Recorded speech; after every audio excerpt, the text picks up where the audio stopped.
Здравейте, добре дошли в канала, добре дошли в моята кухня. Днес ще ви покажа как лесно можем да си приготвим кашкавал в домашни условия.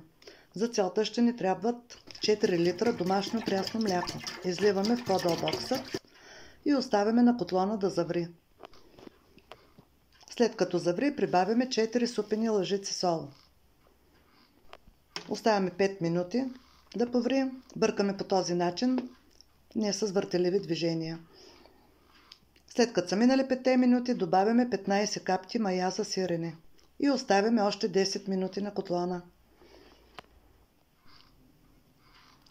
Следва една супена лъжица лимон тузо и оставяме още 10 минути да поври. Котлона трябва да е по-слабичък.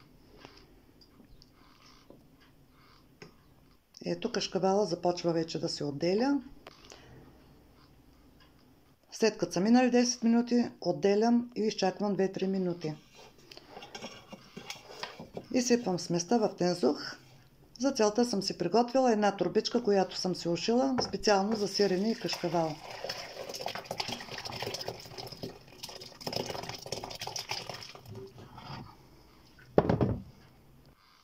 Внимавайте да не се изгорите, защото е вряло. Ето виждате на какви едри парчета се е отделил кашкавала.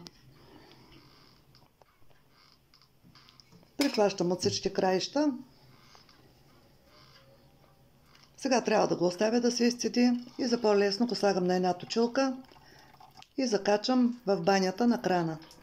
Не отнема много време, около половин час.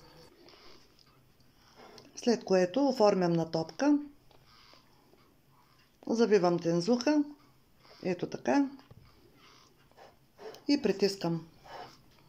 Аз използвам една стара кошничка от фритюрника, която ми е идеална за целта.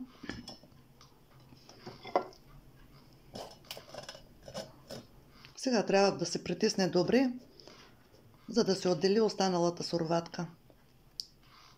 Слагам голяма купа с вода и така трябва да остане поне 2 часа.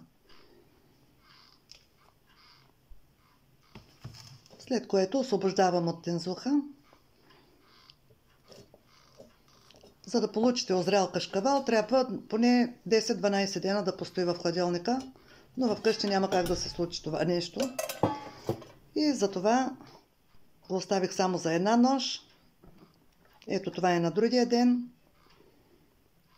От 4 литра мляко съм получила 570 грама кашкавал.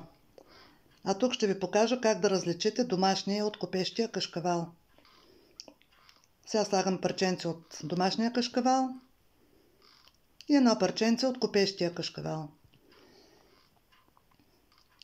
Ето виждате купещия как залепва. Не може да се обърне. Ето, разтегля се. Домашния си е домашен. Обръща се без проблем. Видяхте колко лесно може да си приготвите домашен кашкавал. Не е трудно. Става лесно. Ако желаете, пробвайте.